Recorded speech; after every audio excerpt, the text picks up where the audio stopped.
Hello दोस्तों, I hope आप सभी अच्छे हैं।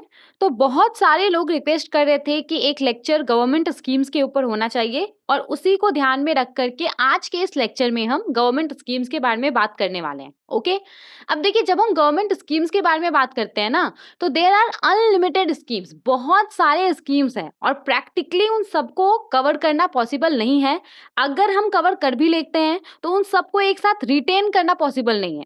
तो एक स्मार्ट तरीका क्या है सभी गवर्नमेंट स्कीम्स को कवर करने का, कि आप लास्ट 6 मंथ में या लास्ट 1 ईयर में जो भी स्कीम्स है जो कि न्यूज में है या जो नया नया लॉन्च हुआ है, तो उन स्कीम्स को आप कवर कर लें। तो ये एक सबसे अच्छा तरीका है गवर्नमेंट स्कीम्स को कवर करने का।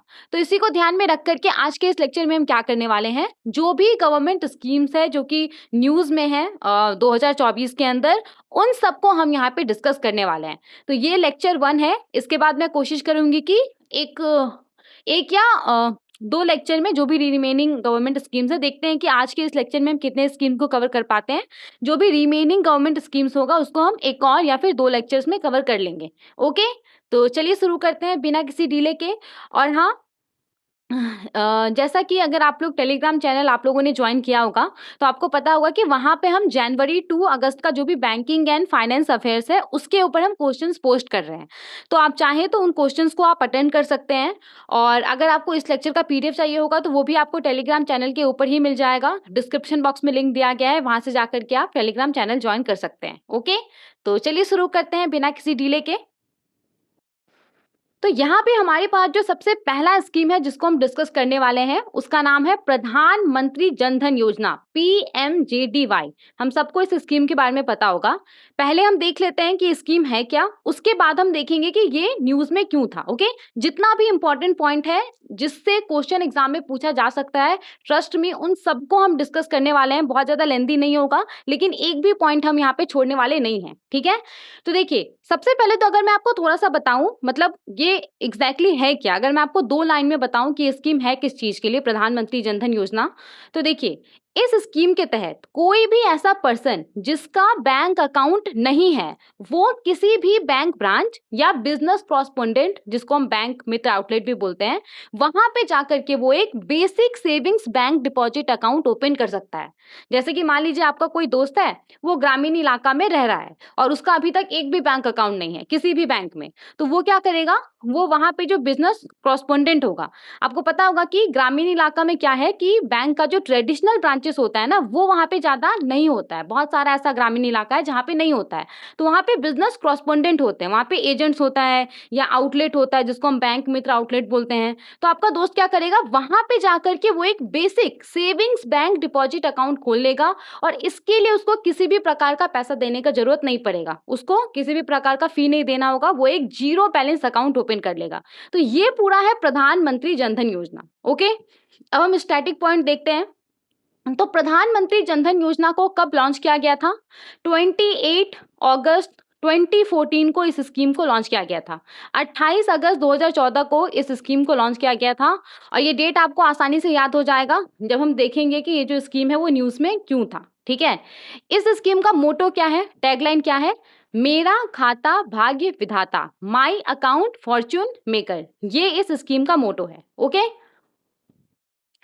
नाउ इस स्कीम के तहत किस तरह का बेनिफिट्स लोगों को प्रोवाइड किया जाता है? तो सबसे पहले तो इस स्कीम के तहत जो भी अनबैंक्ड पर्सन है, ऐसा व्यक्ति जिसका एक्सेस बैंकिंग सर्विसेज तक नहीं है, जिसका एक भी बैंक अकाउंट नहीं है, वैसा पर्सन इस स्कीम के तहत एक basic savings bank account open कर सकता है बिना कोई फीस दिए हुए। और देखिए, जनरली क्या होता है ना कि हमें अपने बैंक अकाउंट में एक मिनिमम बैलेंस मेंटेन करके रखना होता है, लेकिन जनधन अकाउंट के लिए इस तरह का किसी भी प्रकार का रिक्वायरमेंट नहीं है। मिनिमम बैलेंस मेंटेन करने का रिक्वायरमेंट यहाँ पे नहीं होता है। ओके, और जैसे नॉर्मली हम किसी भी अकाउंट में जो पैसा डिपॉजिट करते हैं उसके ऊपर हमें इंटरेस्ट मिलता है, तो जनधन अकाउंट में भी क्या होता है, इंटरेस्ट मिलता है। ओके, इन सब के अलावा जो जनधन अकाउंट होल्डर होता है उसको रुपे डेबिट कार्ड प्रोवाइड किया जाता है। तो आप में से अगर किसी का जनधन अकाउंट होगा तो आपको पता होगा कि आपको रुपे डेबिट कार्ड प्रोवाइड किया गया होगा। ओके, इसके अलावा देखिए ये वाला जो पॉइंट है ये बहुत इंपॉर्टेंट है, इससे क्वेश्चन आपसे पूछा जा सकता है। प्रधानमंत्री जनधन योजना अकाउंट होल्डर वैसा अकाउंट होल्डर जिसको कि रुपे कार्ड इशू किया गया है, रुपे डेबिट कार्ड इशू किया गया है, तो वैसे अकाउंट होल्डर के लिए 1 लाख रुपए का एक्सीडेंट इंश्योरेंस कवर अवेलेबल है।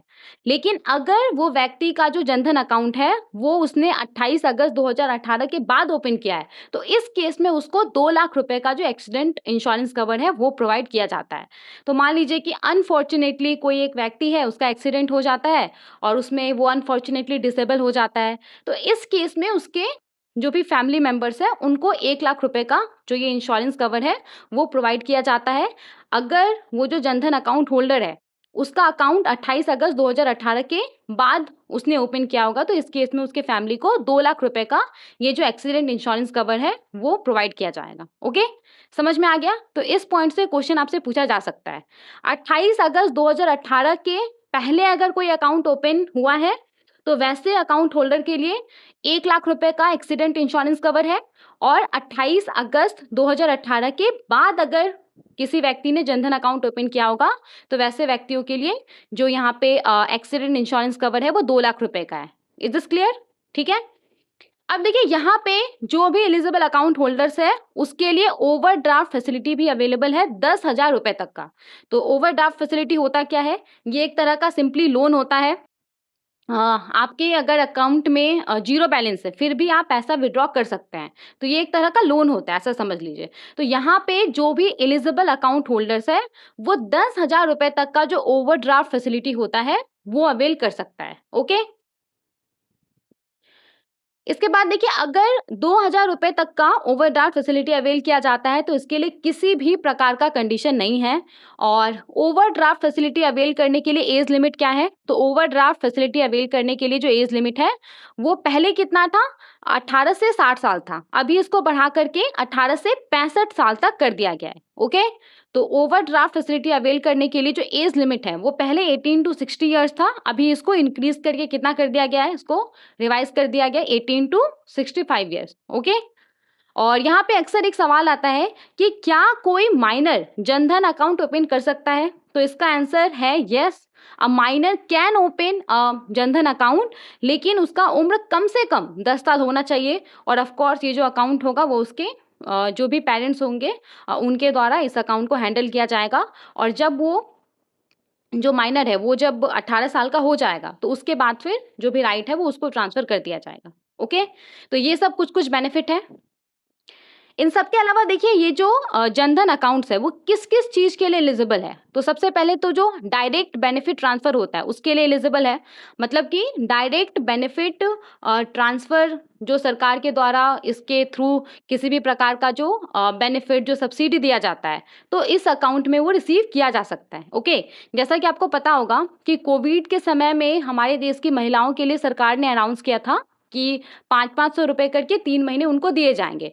तो जिस भी महिला के पास ये प्रधानमंत्री जनधन योजना अकाउंट था ना, उनके अकाउंट में डायरेक्टली जो बेनिफिट था जो 500 रुपए था वो हर महीना आ जाता था। ओके, तो ये जो जनधन अकाउंट है वो डायरेक्ट बेनिफिट ट्रांसफर के लिए एलिजिबल है। ओके, इसके अलावा जो भी जनधन अकाउंट होल्डर है तो वो प्रधानमंत्री जीवन ज्योति बीमा योजना, प्रधानमंत्री सुरक्षा बीमा योजना, अटल पेंशन योजना, तो इन सब के लिए भी एलिजिबल है। ओके, इन सब के अलावा मुद्रा स्कीम के बारे में आपको पता होगा, micro units development and refinance agency bank. तो जो भी जनधन अकाउंट होल्डर है वो मुद्रा स्कीम के तहत जो माइक्रो लोन्स होता है वो भी अवेल करने के लिए एलिजिबल होता है। ओके, तो ये सब स्कीम के बारे में हम बाद में देखेंगे, बस अभी के लिए आप इतना समझ लीजिए कि जो भी प्रधानमंत्री जनधन योजना अकाउंट्स है वो इन सब बेनिफिट्स के लिए एलिजिबल है। ओके, समझ में आ गया यहाँ तक? तो ये हमने सारे पॉइंट्स डिस्कस कर लिए प्रधानमंत्री जनधन योजना के बारे में। अब हम देखते हैं कि ये जो स्कीम है वो न्यूज़ में क्यों था। तो सबसे पहले तो आप मुझे बताइए कि प्रधानमंत्री जनधन योजना को कब लॉन्च किया गया था? 28 अगस्त 2014 को इस स्कीम को लॉन्च किया गया था और अभी अगस्त 2024 बीत गया है, तो प्रधानमंत्री जनधन योजना का 10 साल कंप्लीट हो गया है। तो फाइनेंशियल इंक्लूजन के लिए ये जो एक नेशनल मिशन था इसका 10 साल कंप्लीट हो गया है और इसमें किसी भी तरह का डाउट नहीं है कि ये स्कीम कितना ज़्यादा सक्सेसफुल रहा है। तो यही यहाँ पे न्यूज़ है कि प्रधानमंत्री जनधन योजना का 10 साल कंप्लीट हो गया है। और जब हम बात करते हैं किसी स्कीम का कि ये इतना साल कंप्लीट कर लिया है इस स्कीम ने, तो हम देखते हैं कि उसका अचीवमेंट क्या-क्या है। तो अगर हम इस स्कीम के बारे में बात करें ना, तो इस स्कीम का जो सबसे बड़ा पॉइंट होगा वो यही होगा कि अब तक इस स्कीम के तहत कितना जो जनधन अकाउंट्स है वो ओपन किया गया है। तो हमारे पास जो डेटा है ये 14 अगस्त 2024 तक का है। तो 14 अगस्त 2024 तक इस स्कीम के तहत टोटल 53.13 करोड़ जो जनधन अकाउंट है वो ओपन हुआ है। तो ये बहुत इंपॉर्टेंट डेटा है। 14 अगस्त 2024 तक जनधन योजना के तहत टोटल 53.13 करोड़ जो जनधन अकाउंट है वो ओपन हुआ है। और इसमें से 55% से ज्यादा जो जनधन अकाउंट होल्डर्स है ना वो महिलाएं हैं। और 66% से ज्यादा जो जनधन अकाउंट्स है वो रूरल और सेमी अर्बन एरियाज में है। ओके, तो ये डेटा है।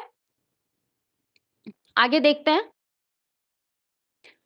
ओके, तो यहाँ पे चार्ट में भी दिया गया है। देखिए मार्च 2015 में इस स्कीम के तहत जो टोटल नंबर ऑफ अकाउंट था वो कितना था, 14.72 करोड़। और इसके बाद आप देख सकते हैं कि किस तरह से नंबर ऑफ अकाउंट्स में इंक्रीज हुआ है। और अभी यहाँ पे 14 अगस्त 2024 को 53.13 करोड़ जो जनधन अकाउंट्स है वो रिकॉर्ड किया गया है। ओके, इसके बाद देखिए जो भी जनधन अकाउंट्स है उसमें टोटल कितना डिपॉजिट्स रिकॉर्ड किया गया है।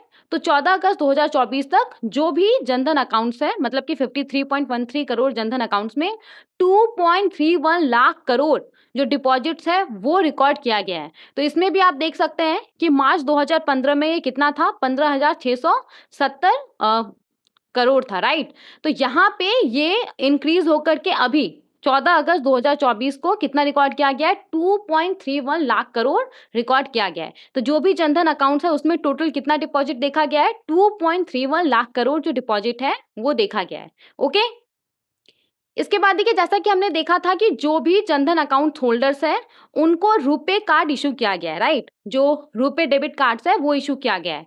तो टोटल अब तक कितना रुपे डेबिट कार्ड इशू किया गया है, तो 14 अगस्त 2024 तक 36.14 करोड़ जो रुपे डेबिट कार्ड्स है वो इशू किया गया है जनधन अकाउंट होल्डर्स को। तो इसको भी आप यहाँ पे चार्ट के थ्रू समझ सकते हैं। तो 3 डेटा है जो कि आपको याद रखना है। सबसे पहले तो अब तक टोटल कितना जनधन अकाउंट्स ओपन हुआ है, 53.13 करोड़, राइट। और इन अकाउंट्स में कितना डिपॉजिट रिकॉर्ड किया गया है, 2.31 लाख करोड़। और कितना रुपे कार्ड इशू किया गया है, रुपे डेबिट कार्ड इशू किया गया है, तो 36.14 करोड़ जो रुपे कार्ड है वो इशू किया गया है जो भी जनधन अकाउंट होल्डर्स हैं उसको। और ये जो डेटा है वो कब तक का है, 14 अगस्त 2024 तक का ये डेटा है। तो ये रीजन था जिसके वजह से ये जो प्रधानमंत्री जनधन योजना है वो न्यूज़ में था। आई होप आपको ये जो पूरा स्कीम है वो समझ में आ गया होगा, कहीं पे भी कोई भी कंफ्यूजन नहीं होगा। चलिए आगे बढ़ते हैं और दूसरे स्कीम को देखते हैं। यहाँ पे हमारे पास जो स्कीम है इस स्कीम का नाम है प्रधानमंत्री मुद्रा योजना PMMY। और ये भी स्कीम काफ़ी ज़्यादा पॉपुलर है। तो पहले हम देख लेते हैं कि स्कीम है क्या, इसके अंदर जो जो प्रोविजंस है वो हम देख लेते हैं, फिर हम बात करेंगे कि ये स्कीम न्यूज़ में क्यों था। ओके, देखिए प्रधानमंत्री मुद्रा योजना भारत सरकार का एक फ्लैगशिप स्कीम है। और when we talk about flagship scheme इसका मतलब क्या होता है, इसका मतलब होता है कि ये भारत सरकार का एक मेन स्कीम है, एक मेजर स्कीम है। ओके, और इस स्कीम के तहत होता क्या है, तो इस स्कीम के तहत जो माइक्रो और स्मॉल इंटरप्राइजेस हैं उनको अफोर्डेबल रेट पे, कम इंटरेस्ट रेट पे जो क्रेडिट फैसिलिटी है वो प्रोवाइड किया जाता है। तो इस स्कीम के तहत क्या होता है, जो भी non corporate, non farm, micro और स्मॉल इंटरप्राइजेस है। नॉन कॉर्पोरेट का क्या मतलब हो गया कि कोई छोटा मोटा बिजनेस है वो कंपनी के तौर पे रजिस्टर्ड नहीं है। और नॉन फार्म का मतलब क्या हो गया कि वैसा माइक्रो या स्मॉल इंटरप्राइजेस जो कि फार्मिंग बिजनेस में इन्वॉल्व नहीं है। तो इस स्कीम के तहत ना नॉन कॉर्पोरेट और नॉन फार्म जो माइक्रो या स्मॉल इंटरप्राइजेस है जो कि मैन्युफैक्चरिंग और ट्रेडिंग सर्विसेज के थ्रू इनकम जनरेट करता है, तो वैसे माइक्रो या स्मॉल इंटरप्राइजेस को यहाँ पे जो लोन्स है वो प्रोवाइड किया जाता है। ओके, तो मान लीजिए कि लेट्स से कि कोई बिजनेस है, उसका वो क्लोथ मैन्युफैक्चर करता है, या फिर कोई शॉप है, या मान लीजिए कि किसी का कोई पार्लर है या फिर कुछ सैलून है। तो इस तरह के बिजनेसेस को यहाँ पे जो लोन्स होता है वो प्रोवाइड किया जाता है। ओके, ओवरऑल समझ में आ गया, एक ओवरव्यू आ गया होगा आपके पास कि प्रधानमंत्री मुद्रा योजना क्या है। अब हम देखते हैं इसको डिटेल में।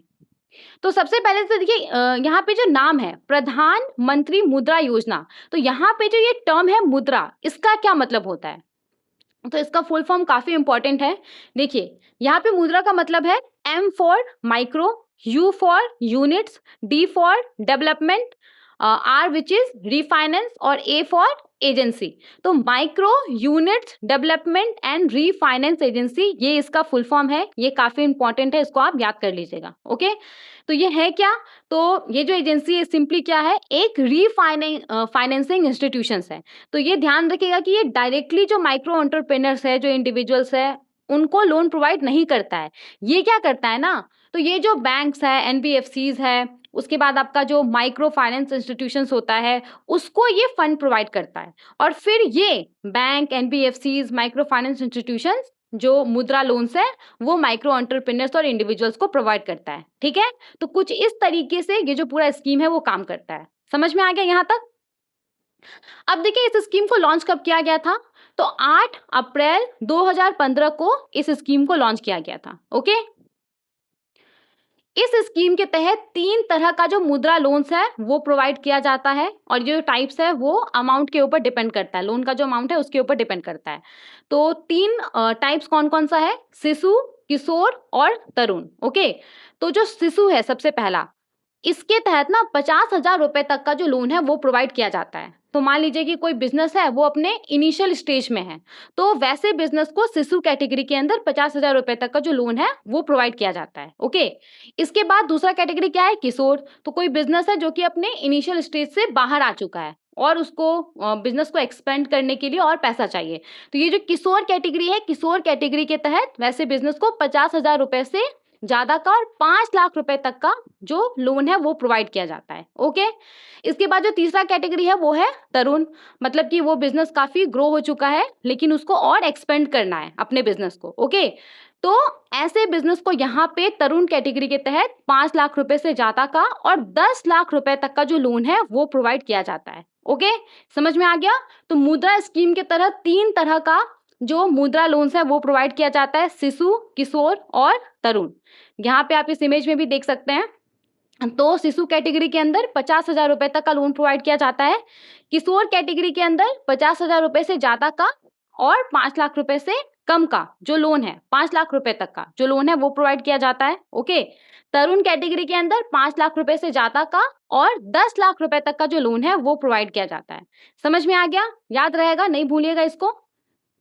ओके, अब देखिए ये जो पूरा स्कीम है ना प्रधानमंत्री मुद्रा योजना, इसके अंदर ना मिनिमम लोन अमाउंट मेंशन नहीं है कि कम से कम कोई इंडिविजुअल है या फिर कोई बिजनेस है, ऐसा मेंशन नहीं कि उसको कम से कम इतना लोन तो लेना ही पड़ेगा। लेकिन इस स्कीम के तहत मैक्सिमम लोन अमाउंट मेंशन है।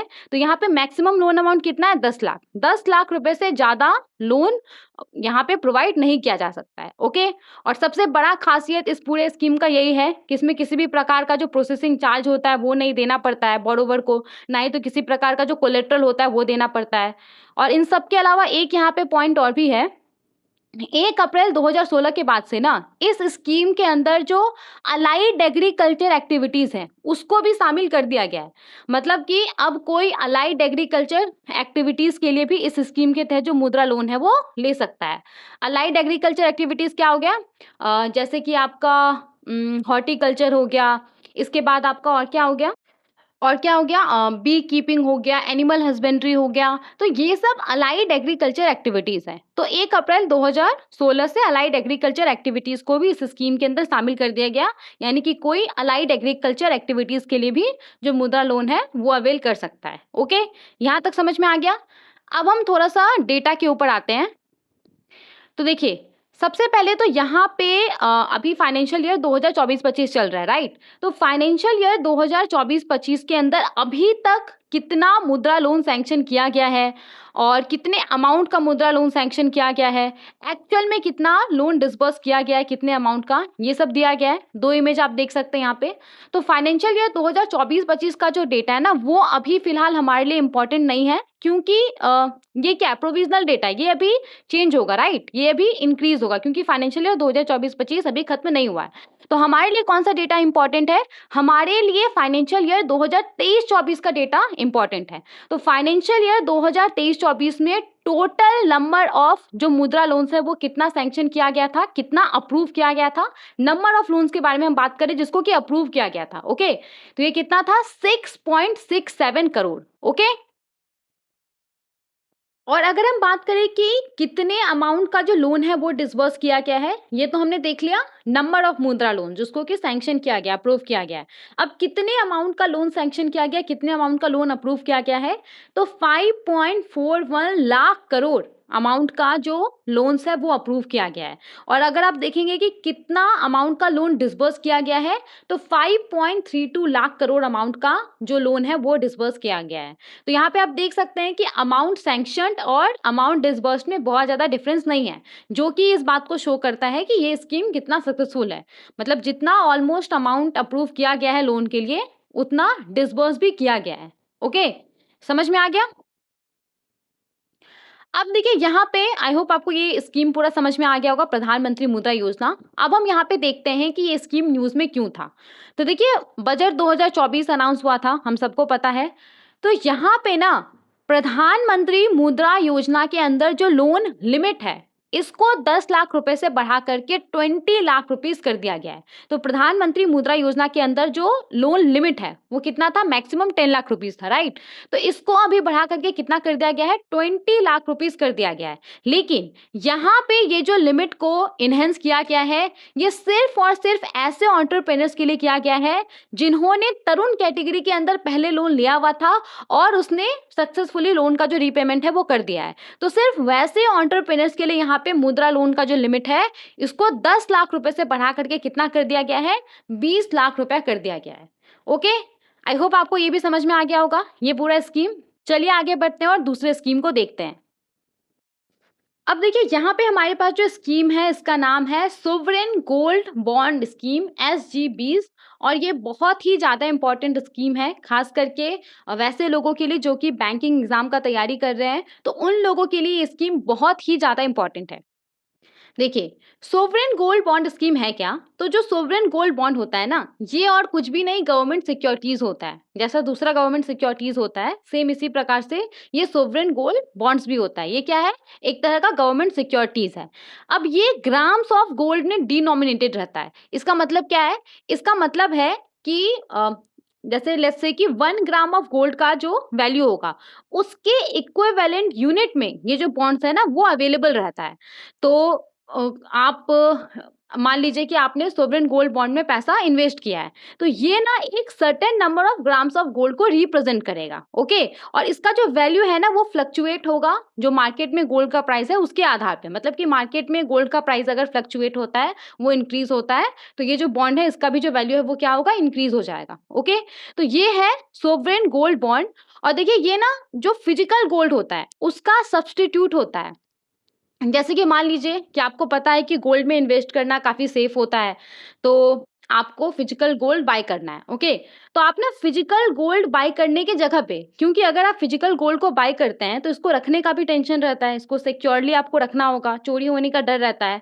तो फिजिकल गोल्ड बाय करने की जगह पे आप ना ये जो सोवरेन गोल्ड बॉन्ड है इसको आप बाय कर सकते हैं। और ये सेम जैसे फिजिकल गोल्ड काम करता है, सेम ही उस तरीके से काम करेगा। जैसे आप अगर मार्केट गए होते हैं और आपने गोल्ड बाय किया होता, तो अगर आप उसको आज से 5 साल के बाद बेचेंगे तो मार्केट में गोल्ड का जो प्राइस रहेगा उसी हिसाब से आपको मिलेगा आपके गोल्ड का प्राइस, राइट। मतलब कि मान लीजिए आज आपने गोल्ड खरीदा, फिजिकल गोल्ड खरीदा, और आज से 5 साल के बाद आप उसको बेचने जाएंगे तो मार्केट में जो गोल्ड का प्राइस रहेगा उसी हिसाब से पैसा मिलेगा आपको, राइट। सेम इसी प्रकार से जो सोवरेन गोल्ड बॉन्ड्स होता है ना वो भी काम करता है।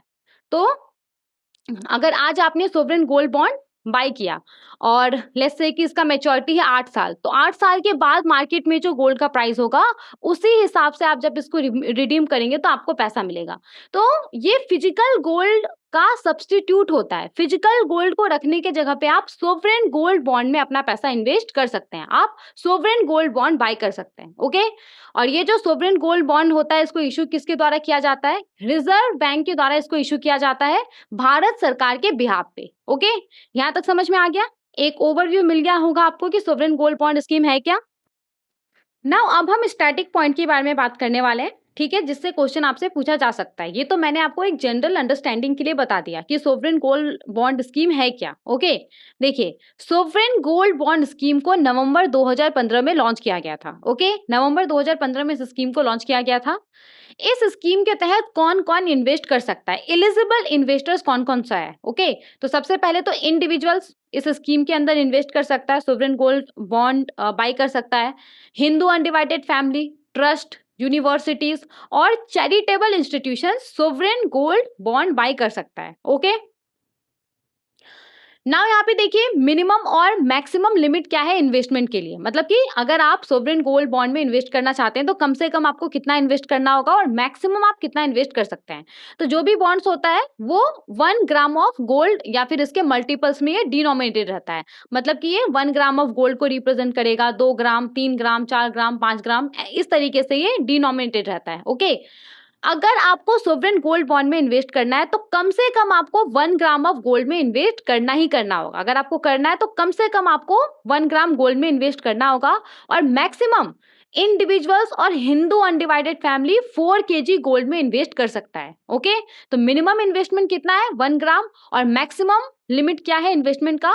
तो इंडिविजुअल्स और हिंदू अनडिवाइडेड फैमिली के लिए कितना है? 4 केजी है। ओके, और जो ट्रस्ट है और इसी तरह का जो सिमिलर एंटिटीज है उसके लिए जो मैक्सिमम लिमिट है इन्वेस्टमेंट का वो कितना है? 20 केजी है। ओके, क्लियर हो गया ये वाला स्लाइड? आगे बढ़ते हैं।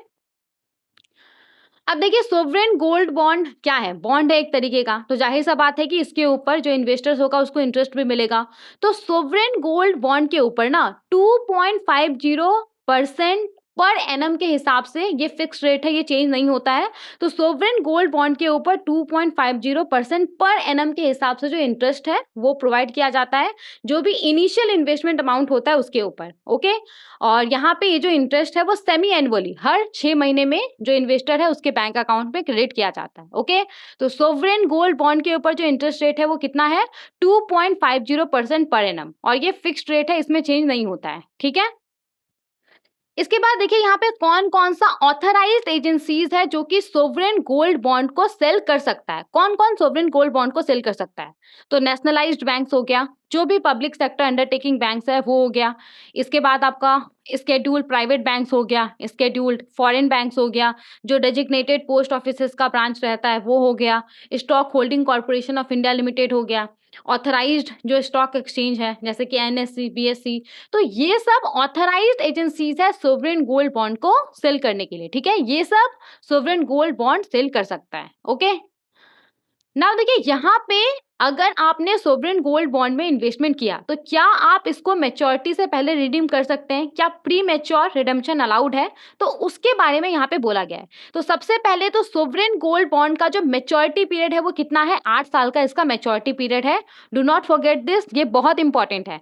सोवरेन गोल्ड बॉन्ड का जो मैच्योरिटी पीरियड है वो कितना है? 8 साल है। ठीक है, और यहाँ पे 8 साल से पहले क्या आप सोवरेन गोल्ड बॉन्ड को रिडीम कर सकते हैं? तो यहाँ पे देखिए जिस डेट को आपको सोवरेन गोल्ड बॉन्ड इशू किया गया है उसके 5th ईयर के बाद ही 5th ईयर, 6th ईयर और 7th ईयर में आप सोवरेन गोल्ड बॉन्ड को रिडीम कर सकते हैं। ओके, तो इसका मैच्योरिटी पीरियड 8 साल है, लेकिन अगर आपको मैच्योरिटी पीरियड से पहले रिडीम करना है तो यहाँ पे आप 5th ईयर के बाद कर सकते हैं। 5th year, 6th year, 7th year में आप जो ये सोवरेन गोल्ड बॉन्ड है उसको प्री मैच्योरली रिडीम कर सकते हैं। ओके, और मुझे एग्जाम का नाम नहीं याद है लेकिन सेम इसी पॉइंट से क्वेश्चन पूछा गया है कि जो सोवरेन गोल्ड बॉन्ड है उसको प्री मैच्योरली कब रिडीम किया जा सकता है। तो सेम इसी पॉइंट से किसी एग्जाम में हाल ही में क्वेश्चन पूछा गया था। ओके, आगे देखते हैं। इसके बाद देखिए यहाँ पे क्या बोला जा रहा है। अब जाहिर सा बात है कि सोवरेन गोल्ड बॉन्ड में आप इन्वेस्ट करेंगे तो आप पैसा देंगे, राइट? गवर्नमेंट को आप पैसा दे रहे हैं, तो आप किस किस फॉर्म में पैसा दे सकते हैं, क्या क्या पेमेंट ऑप्शन है? तो यहाँ पे कैश के थ्रू पेमेंट किया जा सकता है, चेक के through, demand draft, electronic fund transfer के थ्रू जो पेमेंट है वो किया जा सकता है। लेकिन अगर आप कैश के थ्रू पेमेंट कर रहे हैं तो आप 20,000 रुपए तक ही कैश के थ्रू पेमेंट कर सकते हैं। ओके, आगे देखते हैं। इसके अलावा देखिए कुछ कुछ पॉइंट और भी है, जैसे कि जो सोवरेन गोल्ड बॉन्ड्स है उसको जब आप सब्सक्राइब करेंगे तो यहाँ पे आपको एक एप्लीकेशन फॉर्म सबमिट करना होगा। जहां से भी आप सब्सक्राइब करते हैं, किसी बैंक से या फिर किसी पोस्ट ऑफिस के ब्रांच से, तो आपको एक एप्लीकेशन फॉर्म सबमिट करना होता है और उस एप्लीकेशन फॉर्म का नाम क्या है? फॉर्म ए। ओके, उस एप्लीकेशन फॉर्म का नाम क्या है? फॉर्म ए। और जो भी रिसीविंग ऑफिस होगा जहां पे आप ये जो फॉर्म है फॉर्म ए सबमिट करेंगे, तो वो रिसीविंग ऑफिस आपको एक एक्नॉलेजमेंट रिसीट देगा और वो जो एक्नॉलेजमेंट रिसीट होता है वो फॉर्म बी कहलाता है। ओके, तो सब्सक्रिप्शन बॉन्ड्स को सब्सक्राइब करने के लिए आप जो एप्लीकेशन फॉर्म सबमिट करेंगे वो फॉर्म ए होता है और जो रिसीविंग ऑफिस है वो जो आपको एक्नॉलेजमेंट रिसीट देगा वो फॉर्म बी में होता है। ठीक है, समझ में आ गया? तो यहाँ पे हमने देख लिया सोवरेन गोल्ड बॉन्ड स्कीम के बारे में, ये पूरा पॉइंट था। आई एम प्रीटी श्योर कि इससे बाहर आपसे क्वेश्चन पूछा नहीं जाएगा। जो भी क्वेश्चन जिस भी पॉइंट से क्वेश्चन बन सकता था मैंने उन सभी पॉइंट को यहाँ पे ऐड कर दिया है। ओके, अब हम देखते हैं कि न्यूज में क्या क्यों था। तो देखिए, सोवरेन गोल्ड बॉन्ड स्कीम जो है ना ये अक्सर न्यूज में रहता है, लेकिन हम यहाँ पे वैसे न्यूज के बारे में बात करेंगे जिसमें कुछ फैक्ट हो। जैसे कि बहुत सारे तो जो न्यूज आर्टिकल्स है वो क्लेम कर रहे थे कि सोवरेन गोल्ड बॉन्ड को स्कीम को अब डिसकंटिन्यू कर दिया जाएगा। ओके, तो ये सही है नहीं है, ये अभी फिक्स नहीं है। तो इस न्यूज को डिस्कस करके कोई फायदा नहीं है, क्योंकि एग्जाम में जो आपसे क्वेश्चन पूछा जाता है वो फैक्ट के ऊपर पूछा जाता है, डेटा के ऊपर पूछा जाता है, राइट? तो इसीलिए वैसे न्यूज को हम यहाँ पे डिस्कस नहीं करेंगे। जिस न्यूज से क्वेश्चन बन सकता है हम वैसे न्यूज को डिस्कस करेंगे। तो यहाँ पे जैसे देखिए, इस न्यूज से क्वेश्चन बन सकता है, फाइनेंशियल ईयर 2023-24 के अंदर जो भी इन्वेस्टर्स हैं, इन्वेस्टर्स ने टोटल 27,000 करोड़ वैल्यू का जो सोवरेन गोल्ड बॉन्ड्स होता है वो परचेस किया। तो फाइनेंशियल ईयर 2023-24 का ये डेटा है आरबीआई की रिपोर्ट के हिसाब से।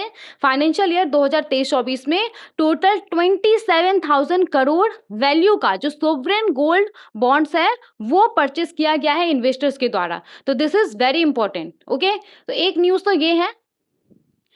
इसके अलावा देखिए, जैसा कि हमने बात किया था कि जो सोवरेन गोल्ड बॉन्ड है उसको प्री मैच्योरली रिडीम किया जा सकता है, राइट? 8 साल से पहले भी, 5वें साल में, 6ठे साल में, 7वें साल में आप जो सोवरेन गोल्ड बॉन्ड है उसको रिडीम कर सकते हैं, राइट? लेकिन कम से कम आपको 5 साल तो रुकना ही होगा। ठीक है, तो यहाँ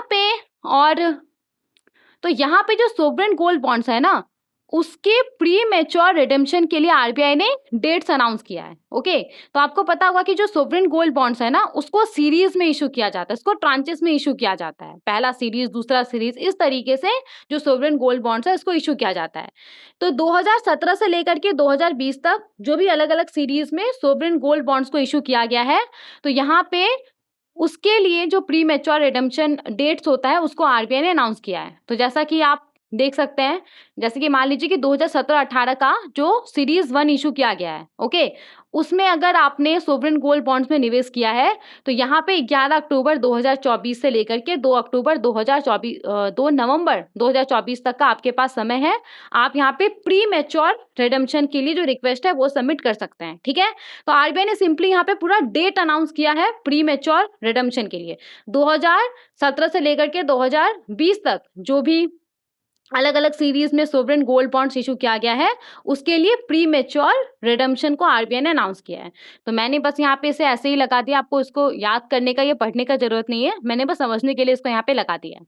ओके, तो ये दोनों न्यूज था, इंपॉर्टेंट न्यूज था सोवरेन गोल्ड बॉन्ड स्कीम को लेकर के। ठीक है, आई होप आपको ये पूरा स्कीम समझ में आ गया होगा।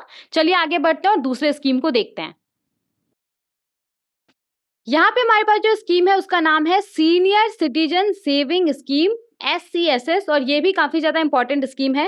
देखिए, सीनियर सिटीजन सेविंग स्कीम एक government backed retirement benefit programme है, यानी कि ये भारत सरकार के द्वारा सपोर्टेड है। ओके, तो इसी से पता चल जाता है कि ये स्कीम कितना सेफ है। ओके, तो senior citizen saving scheme government backed retirement benefit programme है और इस स्कीम के तहत ना भारत के अंदर जो सीनियर सिटीजन्स है, जिन्होंने रिटायरमेंट ले लिया है, ओके, तो यहाँ पे भारत के अंदर जो सीनियर सिटीजन्स है ना, वो इस स्कीम के तहत एक लंप सम अमाउंट इन्वेस्ट कर सकते हैं इंडिविजुअली या जॉइंटली अपने स्पाउस के साथ, और उस अमाउंट के ऊपर वो रेगुलर इनकम रिसीव कर सकते हैं इंटरेस्ट के फॉर्म में। तो ये पूरा है सीनियर सिटीजन सेविंग स्कीम। मान लीजिए कि कोई व्यक्ति है और उसका 60 साल पूरा हो गया और वो रिटायर हो गया है, तो रिटायरमेंट के बाद आपको पता होगा कि जिस भी ऑर्गेनाइजेशन में आप काम करते हैं उसके द्वारा एक लमसम अमाउंट आपको दिया जाता है, राइट। तो वो व्यक्ति क्या करेगा, वो व्यक्ति यहाँ पे वो क्या करेंगे, वो जो भी अमाउंट उनको मिला होगा वो अमाउंट वो इस स्कीम के अंदर चाहे तो इन्वेस्ट कर सकते हैं, और इस अमाउंट के ऊपर उनको रेगुलर इनकम मिलते रहेगा, इंटरेस्ट के फॉर्म में उनको जो इनकम है वो मिलते रहेगा। तो ये पूरा है senior citizen saving scheme. I hope आपको एक ओवरव्यू मिल गया होगा। तो देखिए इस स्कीम के तहत क्या होता है, जो भी सीनियर सिटीजन्स है वो इस स्कीम के तहत एक senior citizen saving account open करता है किसी भी पोस्ट ऑफिस ब्रांच या फिर ऑथराइज बैंक में जाकर के, और फिर उस अकाउंट में वो जो लमसम अमाउंट होता है वो डिपॉजिट करता है, और फिर उसके ऊपर उसको जो रेगुलर इनकम है वो मिलते रहता है, ठीक है। अब देखिए यहाँ पे ये जो सीनियर सिटीजन सेविंग स्कीम है इसको लॉन्च कब किया गया था, तो इस स्कीम को 2004 में लॉन्च किया गया था, ओके। 2004 में सीनियर सिटीजन सेविंग स्कीम्स को लॉन्च किया गया था। नाउ क्या क्या एलिजिबिलिटी है, कौन कौन सीनियर सिटीजन सेविंग स्कीम्स के अंदर जो इन्वेस्टमेंट है वो कर सकता है, तो कोई भी इंडिविजुअल्स जिनका एज 60 साल से ज्यादा है वो इस स्कीम के अंदर इन्वेस्टमेंट कर सकते हैं, ठीक है। इसके बाद जो रिटायर्ड सिविलियन एम्प्लॉयज होते हैं जिनका उम्र 55 साल से ज्यादा है लेकिन 60 साल से कम है, ओके, वो इस स्कीम के अंदर इन्वेस्टमेंट कर सकते हैं। जो रिटायर्ड डिफेंस एम्प्लॉयज होते हैं जिनका उम्र 50 साल से ज्यादा है लेकिन 60 साल से कम है, वो इस स्कीम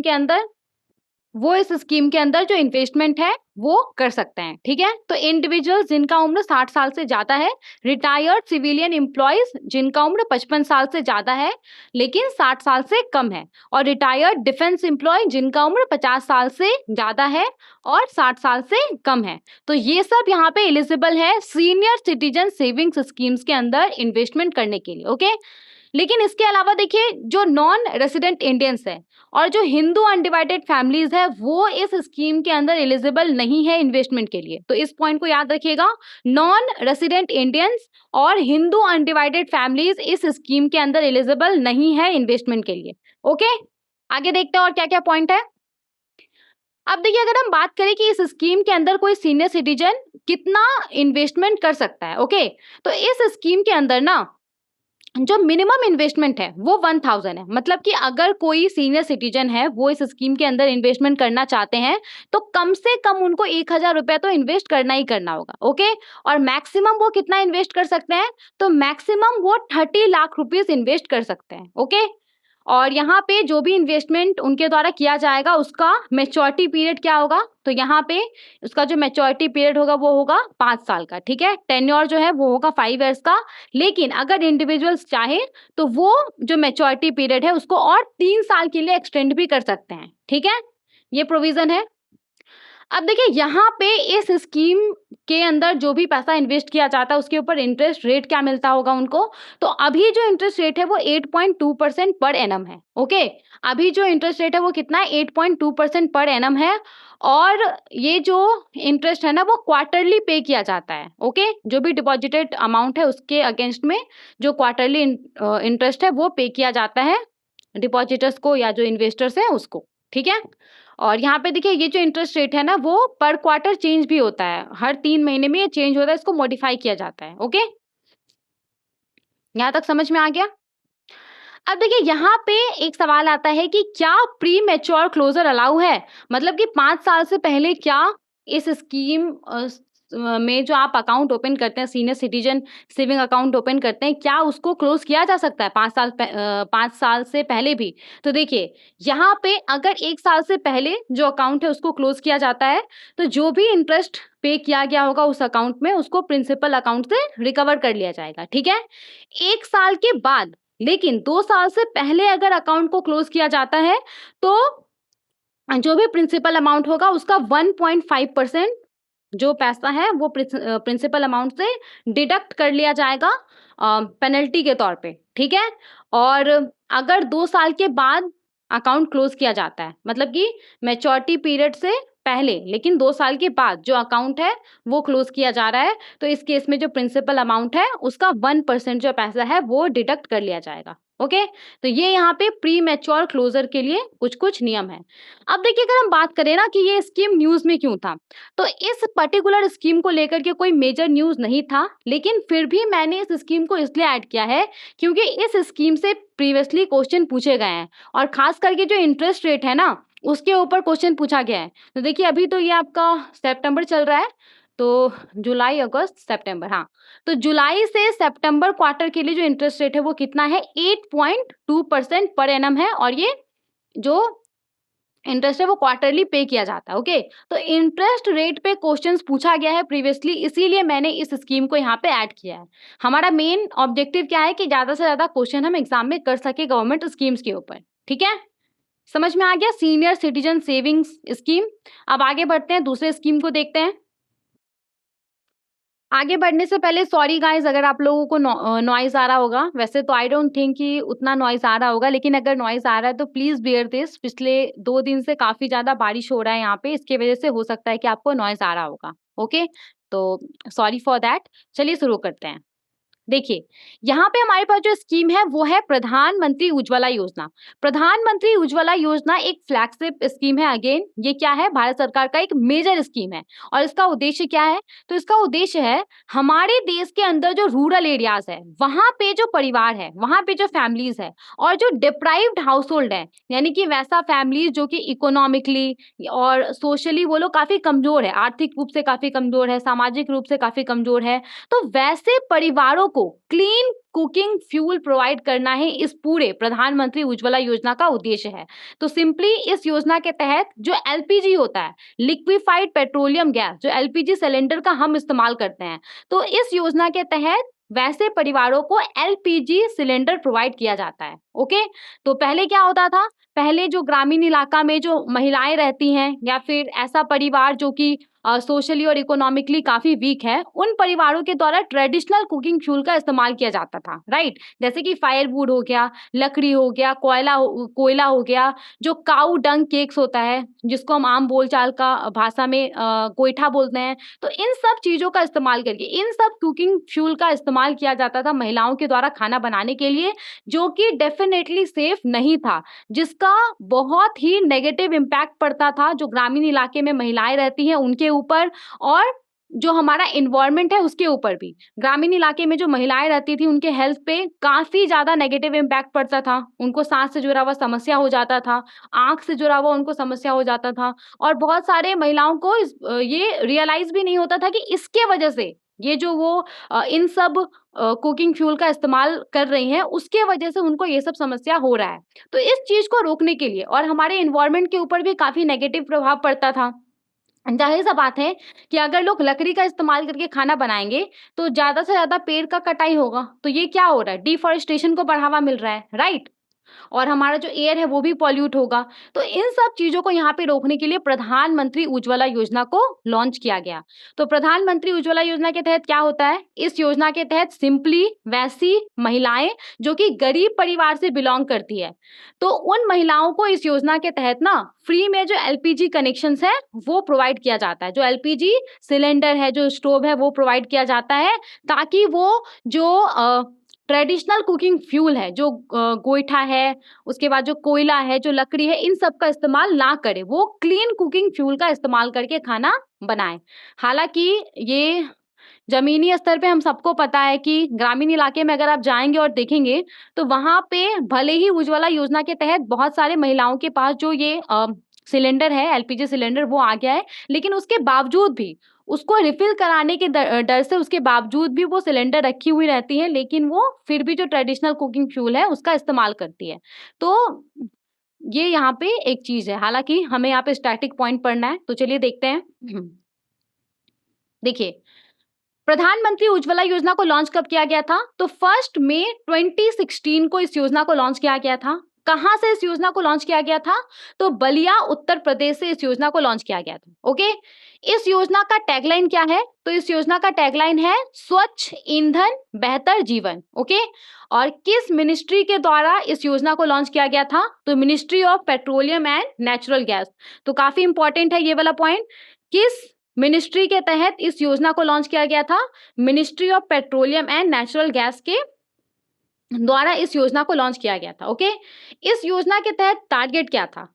तो इस योजना के तहत टारगेट था कि मार्च 2020 तक 8 करोड़ एलपीजी कनेक्शंस जो डिप्राइव्ड हाउस होल्ड है उनको प्रोवाइड करना इस योजना का उद्देश्य था। ओके, तो मार्च 2020 तक 8 करोड़ जो एलपीजी कनेक्शंस है, 8 करोड़ जो एलपीजी कनेक्शंस है वो ऐसे परिवार को प्रोवाइड करना जो कि इकोनॉमिकली काफी ज्यादा वीक है, उनकी आर्थिक स्थिति ठीक नहीं है, उनकी सामाजिक स्थिति ठीक नहीं है, वैसे परिवारों को प्रोवाइड करना। ओके, अब देखिए यहाँ पे जो प्रधानमंत्री उज्ज्वला योजना है ना, प्रधानमंत्री उज्ज्वला योजना के तहत और भी परिवारों को जोड़ा जा सके, इसके लिए इसके दूसरे वर्जन को लॉन्च किया गया। प्रधानमंत्री उज्ज्वला योजना 2.0 को लॉन्च किया गया। तो प्रधानमंत्री उज्ज्वला योजना का पहला वर्जन 2016 में लॉन्च किया गया था, 1 मई 2016 को लॉन्च किया गया था, और इसका जो दूसरा वर्जन है वो अगस्त 2021 में लॉन्च किया गया। ओके, तो ये मत भूलिएगा, इसका जो दूसरा वर्जन है वो अगस्त 2021 में लॉन्च किया गया। कौन से प्लेस से लॉन्च किया गया? तो महोबा उत्तर प्रदेश से लॉन्च किया गया। पहले वर्जन को कहां से लॉन्च किया गया था? बलिया उत्तर प्रदेश से, और दूसरे वर्जन को महोबा उत्तर प्रदेश से लॉन्च किया गया था। ओके, और यहाँ पे प्रधानमंत्री उज्ज्वला योजना 2.0 के तहत क्या टारगेट था? टारगेट था कि एडिशनल और 1.6 करोड़ जो एलपीजी कनेक्शंस है वो प्रोवाइड करना जनवरी 2022 तक। ओके, और उसके बाद फिर सरकार ने और 75 लाख कनेक्शंस को भी अप्रूव कर दिया। तो अभी अगर हम बात करें तो इस स्कीम का जो टारगेट है वो कितना है? 10.35 करोड़ इस स्कीम का टारगेट है। ओके, तो इस स्कीम का भी टारगेट क्या है? 10.35 करोड़ इस स्कीम का टारगेट है। इससे क्वेश्चन यहाँ पे आपसे पूछा जा सकता है। ओके, और देखिए यहाँ पे ये चीज काफी अच्छी है कि 10.35 करोड़ में से 10.31 करोड़ जो एलपीजी कनेक्शंस है ना वो प्रोवाइड किया जा चुका है इस स्कीम के तहत अभी तक। तो ये पीआईबी का डेटा है, पीआईबी से मैंने ये वाला जो पॉइंट है वो लिया है। मार्च 14 2024 तक इस स्कीम के तहत टोटल 10.31 करोड़ जो एलपीजी कनेक्शंस हैं वो प्रोवाइड किया जा चुका है। ठीक है, और यहाँ पे अगर आप देखेंगे हमारे देश के अंदर जो नंबर ऑफ एलपीजी कंज्यूमर्स है भारत के अंदर, तो उसमें कितना ज्यादा इंक्रीज हुआ है। 2014 में ये 14.52 करोड़ था, जो कि 2024 में बढ़ करके कितना हो गया है?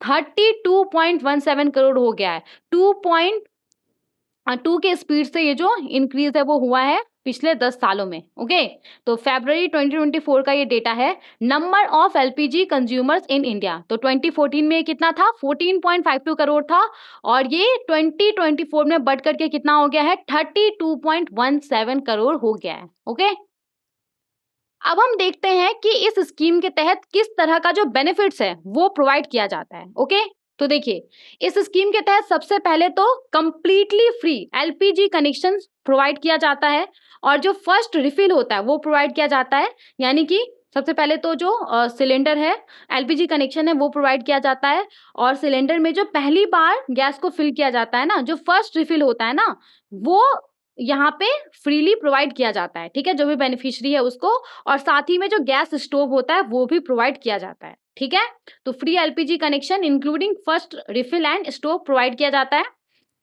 इसके बाद इस स्कीम के तहत सब्सिडी भी प्रोवाइड किया जाता है। तो यहाँ पे 14.2 kg जो सिलेंडर होता है उसके ऊपर 300 रुपीज करके जो सब्सिडी है वो प्रोवाइड किया जाता है। एक साल में 12 बार जो सिलेंडर को रिफिल किया जाता है उसके लिए। ओके, तो इस योजना के तहत जो भी कंज्यूमर्स है, जो भी बेनिफिशरीज हैं, उनके द्वारा हर साल 12 बार जो सिलेंडर को रिफिल किया जाएगा, तो उसके ऊपर उनको 300 रुपीज करके जो सब्सिडी है वो प्रोवाइड किया जाता है। ठीक है, अब देखिए यहाँ पे जो सब्सिडी अमाउंट है ना, ये पहले 200 रुपया था, अक्टूबर 2023 में इसको बढ़ा करके कितना कर दिया गया? 300 रुपया कर दिया गया। तो आपसे ये सवाल पूछा जा सकता है कि जो सब्सिडी है उसको कब इंक्रीज किया गया था? तो 200 था पहले, इसको अभी इंक्रीज करके कितना कर दिया गया है? 300 कर दिया गया है। अक्टूबर 2023 में इसको इंक्रीज कर दिया गया। ओके, समझ में आ गया? अब देखिए यहाँ पे आपसे क्वेश्चन पूछा जा सकता है कि एलिजिबल बेनिफिशियरीज कौन कौन है। मतलब कि जो प्रधानमंत्री उज्ज्वला योजना है ना, प्रधानमंत्री उज्ज्वला योजना के तहत कौन कौन बेनिफिशियरी होगा, कौन कौन इस योजना के तहत जो बेनिफिट है वो उठा सकता है। तो जो यहाँ पे सबसे पहला जो प्राइमरी क्राइटेरिया है वो तो ये है कि जिस भी महिला को इस स्कीम के तहत जो एलपीजी कनेक्शन है वो प्रोवाइड किया जाएगा, वो एडल्ट होनी चाहिए। मतलब कि उसका जो उम्र है वो 18 प्लस होना चाहिए और वो गरीब परिवार से बिलोंग करनी चाहिए और उस परिवार में एलपीजी कनेक्शंस नहीं होना चाहिए, तभी ही वो उज्ज्वला 2.8 के लिए एलिजिबल होगी। ठीक है, तो सबसे पहला ये तो प्राइमरी क्राइटेरिया हो गया।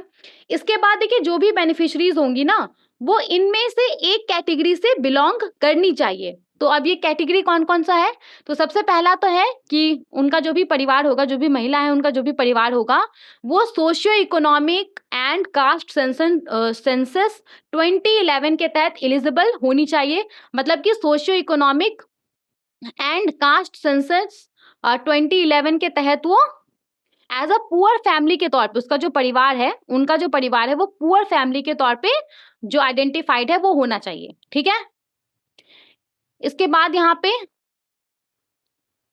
जो महिला है या तो वो एससी या एसटी परिवार से बिलोंग करती हो, या तो वो प्रधानमंत्री आवास योजना या अंत्योदय अन्न योजना की बेनिफिशियरी हो, या तो वो ऐसे कम्युनिटी से बिलोंग करती हो जो कि फॉरेस्ट में रहते हैं, या फिर वो ऐसे कम्युनिटी से बिलोंग करती हो जो मोस्ट बैकवर्ड क्लासेस होता है उससे वो बिलोंग करती हो, या फिर वो ऐसे कम्युनिटी से बिलोंग करती हो जो कि T and x tea garden tribes है, यानी कि वैसा कम्युनिटी जो कि टी गार्डन में काम करता है, या फिर पहले वो टी गार्डन में काम करता था, या फिर वो ऐसे लोगों से बिलोंग करती है जो कि रिवर आइलैंड में रहते हैं।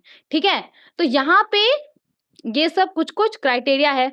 अब देखिए अगर कोई महिला है जो कि इन दोनों क्राइटेरिया के अंदर नहीं आती है, ना ही तो उनका परिवार socio economic and caste census 2011 के तहत एलिजिबल है, ना ही तो वो इन सब से बिलोंग करती है, ना ही तो वो एससी एसटी परिवार से बिलोंग करती है, ना ही तो वो इस योजना के तहत बेनिफिशियरी है, ना ही तो वो मोस्ट बैकवर्ड क्लास से बिलोंग करती है, तो इस केस में फिर क्या होगा, तो इस केस में भी वो जो अपना क्लेम है वो सबमिट कर सकती है। मतलब वो इस बात को प्रूव कर सकती है कि वो गरीब परिवार से बिलोंग करती है, और इसके लिए उसको क्या करना पड़ेगा, तो इसके लिए उनको एक 14 पॉइंट डिक्लेरेशन जो होता है वो सबमिट करना होगा। ठीक है, तो ये यहाँ पे है एलिजिबिलिटी क्राइटेरिया। आई होप आपको समझ में आ गया होगा, और आई होप आपको ये जो पूरा स्कीम है प्रधानमंत्री उज्ज्वला योजना ये भी आपको समझ में आ गया होगा। ओके, अब हम देखते हैं कि ये स्कीम न्यूज में क्यों था। तो देखिए यहाँ पे ये स्कीम न्यूज में क्यों था। केंद्र सरकार ने उज्ज्वला योजना के तहत जो सब्सिडी प्रोवाइड किया जाता है, हमने देखा ना कि 14.2 केजी जो सिलेंडर होता है उसके ऊपर 300 रुपीज करके सब्सिडी प्रोवाइड किया जाता है। एक साल में 12 बार जो सिलेंडर को रिफिल किया जाएगा उसके लिए, 12 बार तक जो सिलेंडर को रिफिल किया जाएगा उसके लिए। ठीक है, तो यहाँ पे उज्ज्वला योजना के तहत जो उज्ज्वला सब्सिडी प्रोवाइड किया जाता है ना, तो इसको मार्च 2025 तक के लिए एक्सटेंड कर दिया गया है। यानी कि इस स्कीम के तहत जो भी बेनिफिशरीज हैं, वो बेनिफिशरीज के द्वारा जो 14.2 केजी सिलेंडर को रिफिल किया जाएगा एक साल में अप टू 12 बार तक, तो उसके ऊपर उनको 300 रुपए करके जो सब्सिडी है वो मार्च 2025 तक मिलते रहेगा।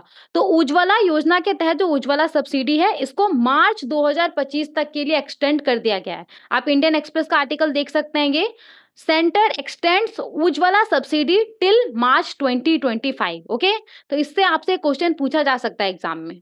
ओके, समझ में आ गया। आगे बढ़ते हैं, नेक्स्ट स्कीम को देखते हैं। यहाँ पे हमारे पास जो स्कीम है इसका नाम है प्रधानमंत्री राष्ट्रीय बाल पुरस्कार। तो ये स्कीम है क्या, इस स्कीम के तहत 18 साल तक के वैसे बच्चे जिन्होंने इनोवेशन, स्पोर्ट्स, ब्रेवरी, इन सब फील्ड में वैसे बच्चों के एक्सेप्शनल अचीवमेंट के लिए जो पुरस्कार है वो उनको दिया जाता है, उनको सम्मानित किया जाता है। जैसे कि यहाँ पे क्या क्या दिया जाता है, मेडल दिया जाता है, सर्टिफिकेट दिया जाता है और कुछ कैश प्राइज भी उनको दिया जाता है ताकि वो मोटिवेट हो सके। ओके, तो ये है पूरा प्रधानमंत्री राष्ट्रीय बाल पुरस्कार। अब हम देखते हैं इसके डिटेल्स को। तो प्रधानमंत्री राष्ट्रीय बाल पुरस्कार को formally national child award for exceptional achievement के नाम से जाना जाता था, और ये यहाँ पे ये भारत का हाईएस्ट सिविलियन ऑनर है चिल्ड्रन के लिए। तो अगर आपसे कहीं पे क्वेश्चन पूछा जाता है कि चिल्ड्रन के लिए भारत का हाईएस्ट सिविलियन ऑनर क्या है, तो उसका नाम क्या होगा? प्रधानमंत्री राष्ट्रीय बाल पुरस्कार। ओके, और ये एनुअली दिया जाता है, मतलब हर साल दिया जाता है। और ये जो अवार्ड है वो ministry of women and child development के द्वारा प्रेजेंट किया जाता है। ओके, तो किस मिनिस्ट्री के द्वारा ये जो अवार्ड है वो प्रेजेंट किया जाता है? Ministry of women and child development के द्वारा, और एनुअली हर साल ये अवार्ड बच्चे को प्रेजेंट किया जाता है। ठीक है, पहली बार जो प्रधानमंत्री राष्ट्रीय बाल पुरस्कार के तहत जो बच्चों को सम्मानित किया गया था वो कब किया गया था? 1996 में। ओके, और इसका वेन्यू कहाँ है, कहाँ पे सम्मानित किया जाता है बच्चे को? तो जो वेन्यू है वो क्या है? दरबार हॉल, राष्ट्रपति भवन। हालांकि आपको पता होगा कि दरबार हॉल का जो नाम है वो बदल दिया गया है, वो क्या हो गया अब? गणतंत्र मंडप। ठीक है, आगे देखते हैं। अब यहाँ पे स्कीम के तहत एज लिमिट क्या है? तो 5 years to 18 years age limit है। ओके, और जो भी यहाँ पे पुरस्कार दिया जाता है बच्चों को, तो वो किसके द्वारा दिया जाता है, कौन देता है? तो प्रेसिडेंट ऑफ इंडिया जो पुरस्कार है वो यहाँ पे बच्चों को देते हैं। ठीक है, 5 साल से 18 साल तक के बच्चों को। ओके, और यहाँ पे जो पुरस्कार है वो कैसे, किस फॉर्म में दिया जाता है? जो अवार्ड है, तो कैश प्राइज होता है 1 लाख रुपीज का, एक मेडल होता है और एक सर्टिफिकेट होता है। ओके, और देखिए जो अवार्ड है ना वो 2 कैटेगरीज में दिया जाता है। एक तो होता है बाल शक्ति पुरस्कार और एक होता है बाल कल्याण पुरस्कार। तो जो अवार्ड है प्रधानमंत्री राष्ट्रीय बाल पुरस्कार के अंदर, तो वो 2 कैटेगरी का होता है, बाल शक्ति पुरस्कार और बाल कल्याण पुरस्कार। तो सबसे पहले अगर हम बात करें बाल शक्ति पुरस्कार के बारे में, तो यहाँ पे ये ऐसे बच्चों को दिया जाता है, ऐसे बच्चों को रिकॉग्निशन देने के लिए दिया जाता है जिसमें कि एक्सेप्शनल एबिलिटीज है, जिसमें कि असाधारण क्षमताएं हैं, और innovation, scholastic, sports, arts and culture, social service, bravery, इन सब फील्ड में उन्होंने कुछ आउटस्टैंडिंग अचीव किया है। ठीक है, तो इसके लिए वैसे बच्चों को यहाँ पे सम्मानित किया जाता है। और जो बाल कल्याण पुरस्कार होता है वो ऐसे इंडिविजुअल्स या ऐसे ऑर्गेनाइजेशंस को दिया जाता है जिसने कि child development, child protection, child welfare में कुछ आउटस्टैंडिंग कंट्रीब्यूशन किया है। ओके, यहाँ तक समझ में आ गया? तो ये था पूरा प्रधानमंत्री राष्ट्रीय बाल पुरस्कार।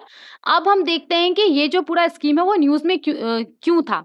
तो जैसा कि हमने बात किया कि जो प्रधानमंत्री राष्ट्रीय बाल पुरस्कार होता है वो एनुअली, इसके तहत जो ब्रेव बच्चे हैं, जो इंटेलिजेंट बच्चे हैं, जिन्होंने की कुछ एक्सेप्शनल, जिनके अंदर एक्सेप्शनल एबिलिटीज़ है, जिन्होंने कुछ आउटस्टैंडिंग अचीव किया है, उनको जो इस स्कीम के तहत सम्मान दिया जाता है, तो वो एनुअली दिया जाता है, हर साल दिया जाता है, राइट। तो यहाँ पे प्रधानमंत्री राष्ट्रीय बाल पुरस्कार 2024 19 बच्चे को दिया गया है प्रेसिडेंट ऑफ इंडिया के द्वारा। ओके, तो ये नंबर याद रखना है आपको। प्रधानमंत्री राष्ट्रीय बाल पुरस्कार 2024 कितने बच्चों को दिया गया है? तो 19 बच्चों को दिया गया है प्रेसिडेंट ऑफ इंडिया के द्वारा।